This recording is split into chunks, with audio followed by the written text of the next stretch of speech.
سب سے بڑا کائنات کا سچ کیا ہے کہ اللہ وحدہ لا شریک ہے۔ یہ کائنات کی سب سے بڑی صداقت ہے، سب سے بڑی حقیقت ہے، سب سے بڑا کائنات کا یہ ضابطہ ہے کہ اس مخلوق کا خالق، مالک، رازق اللہ۔ لیکن اللہ کہتا ہے ادعو الی سبیل ربک بالحکمہ، کسی کو اللہ کی طرف بھی بلاؤ نا تو حکمت کے ساتھ بلاؤ، اللہ کے رستے کی بھی دعوت دو تو دانائی کے ساتھ دو، لوگوں کو اللہ کی جانب بھی بلاؤ تو تم معاملہ فہم بن کے بلاؤ۔ اگر ہم دانائی چھوڑ دیں گے تو بعض اوقات بات ٹھیک بھی ہوگی تو وہ نتیجہ خیز ثابت نہیں ہوگی۔ وہ کسی نے کہا تھا بات اگرچہ بے سلیقہ ہو کلیم، پر بات کرنے کو سلیقہ چاہیے۔ آپ سلیقے سے بات کریں، معاملہ پھر دیکھیں نا، نبی پاک صلی اللہ علیہ وسلم نے فرمایا اپنی اولاد کی بھی عزت کرو۔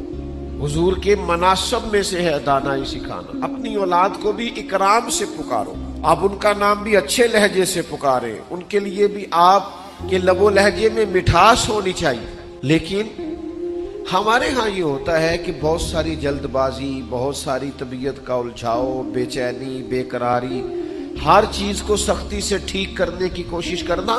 ہوتی ہیں بعض چیزیں بھی سختی سے ٹھیک، لیکن ساری چیزیں سختی سے ٹھیک نہیں ہوتی۔ آپ نہایت معاملہ فہمی کے ساتھ، نہایت تدبر کے ساتھ حضور لوگوں کو دین کی طرف بلاتے تو بڑے کمال انداز میں سرکار دعوت دیتے، اللہ کا پیغام دیتے تو اس میں اتنی مٹھاس ہوتی کہ دلوں میں بات گھر کر جاتی۔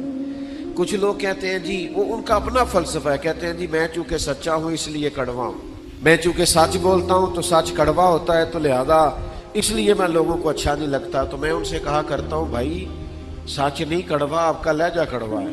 کائنات میں سب سے زیادہ سچ مدینے والے محبوب نے بولا ہے، اور اتنا میٹھا کر کے بولا ہے، اتنا پیارا کر کے بولا ہے کہ حضور سچ بولتے جاتے تھے اور سچ دلوں میں اترتا چلا جاتا تھا۔ سچ بولیں لیکن خوبصورتی سے، لیکن محبت سے، لیکن دانائی سے۔ یعنی ایک صحابی آئے تو ان کے چہرے پہ بڑا جلال تھا اور ان کے لہجے میں بڑا غصہ تھا، اور وہ بڑے بے چین اور بڑے بے قرار تھے کہ یا رسول اللہ میں ان مشرکین کو چھوڑوں گا نہیں۔ حضور نے فرمایا کیا ہوا؟ یا رسول اللہ وہ آپ کا نام بگاڑ کے لیتے ہیں، وہ بگاڑ کے نام لیتے ہیں اس لیے کہ وہ کہتے ہیں اگر ہم محمد مان لیں تو محمد صلی اللہ تعالی علیہ وسلم کا تو مان ہے جس کی بار بار تعریف کی جائے، تو وہ نام بگاڑ کے لیتے ہیں اور نام بگاڑ کے آپ کو برا بھلا کہتے ہیں۔ تو سرکار مسکرائے، فرمایا پتہ نہیں وہ کس کو برا بھلا کہتے ہیں، پتہ نہیں وہ کس کا نام بگاڑتے ہیں، مجھے تو اللہ نے